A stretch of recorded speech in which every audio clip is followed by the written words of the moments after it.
श्रीराम जय राम जय जय राम। नमस्कार। आज दिनांक 3 एप्रिल। आजचा विषय आहे संतांना कसे ओळखावे। धान्यामध्ये काही खडे असे असतात की धान्यापासून ते वेगळे निवडता येत नाहीत। तांदळात पांढरे खडे असतात, ते निवडू गेले तरी निवडले जात नाहीत। त्याप्रमाणे साधू लोक हे आपल्यात असतात। त्यांना पाहू गेले तर ते आपल्यासारखे संसारात वावरत असलेले दिसतात, पण खरे पाहता ते आपल्यापेक्षा वेगळे असतात। पुस्तकातून साधूची लक्षणे पुष्कळ दिलेली असतात, पण त्याप्रमाणे आपण पाहू गेलो तर साधू ओळखता येईलच असे नाही। साधूचे एकच अचूक लक्षण सांगता येईल, ते हे की जो सर्व ठिकाणी देवाला पाहू शकतो तो साधू। पण एवढ्यावरून आपल्याला तो ओळखता येईल का? नाही।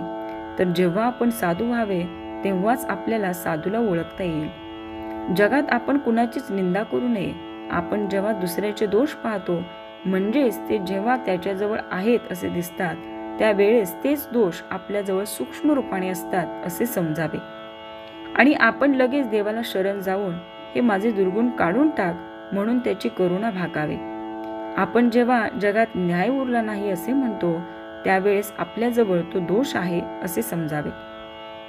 म्हणून आपण कुणाचे दोष पाहू नयेत। आपण आपल्या स्वतःला आधी सुधारावे।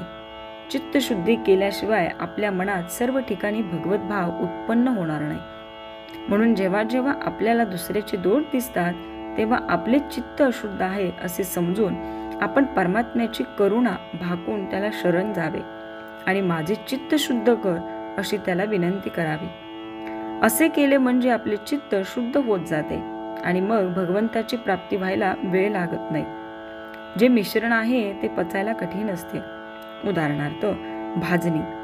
मिश्रण नसलेले एकच शुद्ध अन्न पचायला सोपे असते।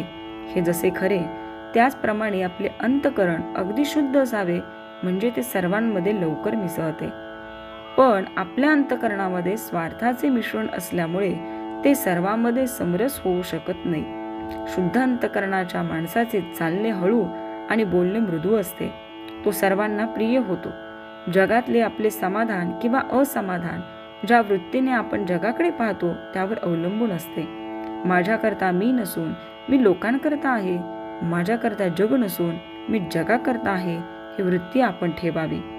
तात्पर्य: सर्व चराचर भगवत रूप जो पाहतो तो साधू।